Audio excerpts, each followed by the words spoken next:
The Trump White House did not know that U.S. Attorney General Jeff Sessions met twice last year with Russia's ambassador to the U.S. A senior administration official says the White House only learned of it when the news broke Wednesday night. On Thursday, Sessions recused himself from any investigation into the Trump campaign relationship with Russia.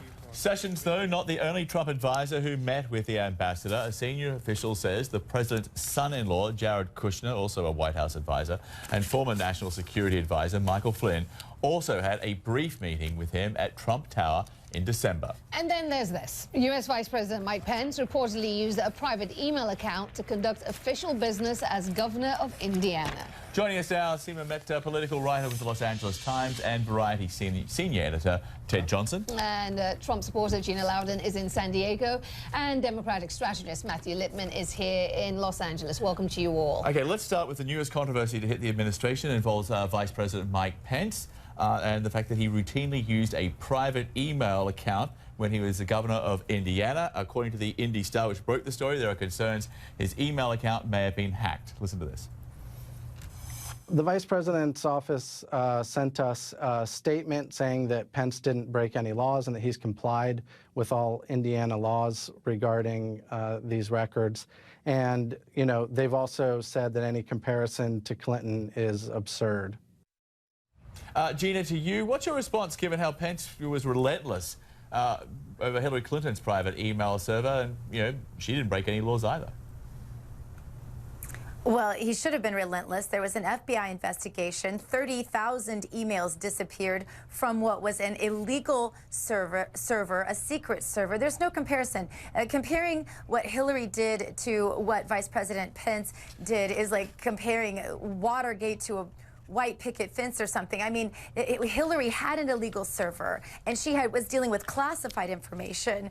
Mike Pence used an email and wasn't dealing with classified information. You don't as governor of Indiana. And so there really is no comparison here. This is a non-story, and I think it was just put out there sort of to distract from the very high approval ratings. I think it's upward. Your own numbers, I think, were around 57% approval rating across the board of the president's speech. So I think that's what this is a reaction to.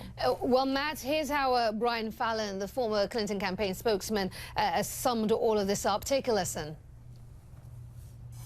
Mike Pence used a personal email for work purposes. He didn't hand over any of those personal emails that he used for work purposes until after he left the governor's office, according to the report today. He used his own personal attorneys to review and decide which was government-related and which wasn't. Those are the exact same circumstances as Hillary Clinton's. Matt, do you agree? Is that how you see it? Well, of course there's hypocrisy here. Government officials use their private emails all the time when they should be using their public emails, and Mike Pence is no different. I mean, the problem is that for Mike Pence is, one, you're supposed to be keeping a record of your official business, and two, it's easier to hack from your AOL account. I hope no one hacked into his MySpace page. But it's easier to hack somebody's AOL account than it is their government email, and so that's part of the problem here. Of course, there's hypocrisy. Okay. Seema, this is just one of a long list of problems that the administration has been dealing with. We're not even at the end of week 6. Right. The National Security Advisor was resigned. The Attorney General's accused himself of administration. Kellyanne Conway was censured for inappropriate behavior. I mean, the list just goes on and on and on to say nothing about the travel ban. This does seem to be a White House which is in chaos in many ways. I mean, I think any transition, there is some level of chaos, but just thinking back to the last several presidents, I don't recall this level of chaos, and I don't recall this level of leaking. You know, and on a funny aside, Tom Hanks sent the White House press corps an espresso machine today, and I think they probably all need it because they must be exhausted. Because just, I mean, in terms of investigations, breaking stories, leaks, it has been nonstop. You know, from Election Day through the swearing in, through today. Ted, why does this White House seem to struggle when it comes to getting control of the message in moments of crisis? Well, it could have a lot to do with Donald Trump is the first person with no government experience, no military experience to be the commander-in-chief. I think that may be one of the troubles when a CEO or a business person takes over any government job is they probably have this perception that you can apply those types of efficiencies to a government role. And I think it's kind of a rude awakening. You realize that you're not, it's not the same perhaps as running a business bureaucracy. You're running this vast government bureaucracy. So it's kind of maybe growing pains is the term that that you can apply to it right now. You know, Gina, as a Trump supporter, you know, when you went and voted for Donald Trump and he threatened to, you know, shake up Washington, drain the swamp, all that, did you expect to see, I mean, so much upheaval and chaos, if you like, in the first couple of weeks that we've seen? I guess it's fodder for news people, but I have to tell you, the world that I live in, I don't see any real chaos. I know that I talked to President Trump just last week. He was very relaxed, very at ease. He's having a great time. I don't expect there to be no hiccups. I think it would be ridiculous to think that any new administration wouldn't have some, you know, rough edges to polish off. But I think he's done an outstanding job.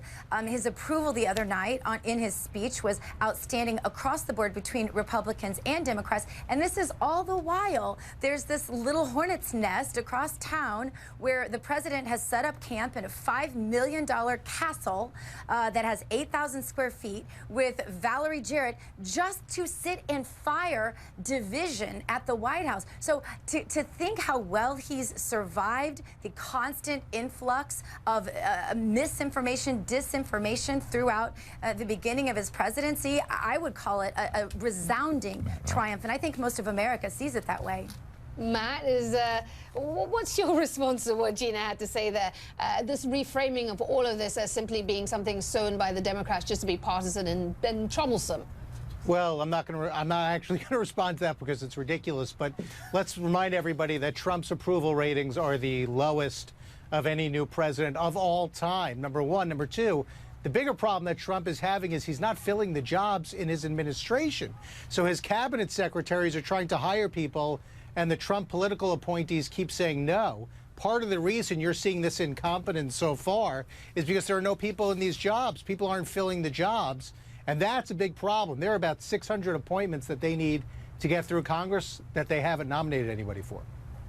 Stephen, so Matthew, maybe the Democrats could stop being so divisive and distracting from the work that America hopes will get done. I think if you look at President Trump and what he's accomplished so far in terms of jobs, it's outstanding. We've never seen growth like this, and you can't. I don't know, Gina. I don't know, because we saw the same line of reasoning through the entire campaign, and he won. If I were Democrats, I would want to be focusing on a unified message, not more division. I would not. It didn't work in the election. It's not going to work now. No, I agree. I would not be focusing on a unified message. Donald Trump came in saying that he was going to do immigration reform. He just said the other day, tax reform, I haven't seen it. Infrastructure, I haven't seen it. Affordable Care Act, we haven't seen it. And that part of the reason for that is because the administration is being so poorly run. They don't have the people in the jobs to be able to do the jobs. That's up to Donald Trump, and he hasn't been able to do it so far. Gina, sorry, just I want to pick on this conversation. I think a lot of it has to do with obstructionism also. Gina, hold that thought. But this conversation which is going on between Matt and Gina right now, that really is representative of what's happening across the United States, isn't it? The Trump supporters see it one way, and the non-Trump supporters see it another. And as a reporter, how do you go about dealing with this? Well, I mean, I think it's just been really interesting to watch because as much as we're talking about the feeling that there is all this chaos in the first weeks of the Trump administration, he's actually doing exactly what he said he would do on the campaign trail. I mean, he's saying, he said he would try to deal with, he'd build a wall, he'd, deal with Obamacare, he would, deal with some people from Muslim majority countries coming to this country. Travel ban, yeah. So he's doing, I mean, some of these efforts have obviously been less than successful, but he is doing exactly what he said he would do on the campaign trail. And if you talk to his base, they're thrilled. The question is, he's had some rough patches, like with the travel ban in the courts. And so if he can't actually fulfill it, fulfill his promises, will they stay with him? Yeah, Ted? Well, I think there also, are these enough of distractions to kind of kick the can on some of these issues like health care, tax reform, infrastructure? It would seem to me that the danger is, the longer you spend on the machinations about the travel ban and trying to get a new new order going, the further you're delaying some of these other questions. And it would seem to me the danger of, for example, healthcare would be delaying it into next year, which is an election year when a lot of the Congress starts to get real skittish. So most of Congress is, they've pretty much gotten along with the president, and they've agreed on most issues. But once he starts talking about infrastructure projects, that are very, very costly, if he can't find a way to fund it, I mean, that could run into some problems. When they start talking about entitlement reform, he's promised something to the American people that is different from what congressional Republicans Very have talked quickly, about. back to Gina. So how long are you prepared to give the president to make good on what he promised during the campaign, the $1 trillion infrastructure, repealing and replacing Obamacare? The list goes on. I think he's been relentless on those issues. I think he's accomplished more, especially if you just look at jobs, which was his primary campaign promise.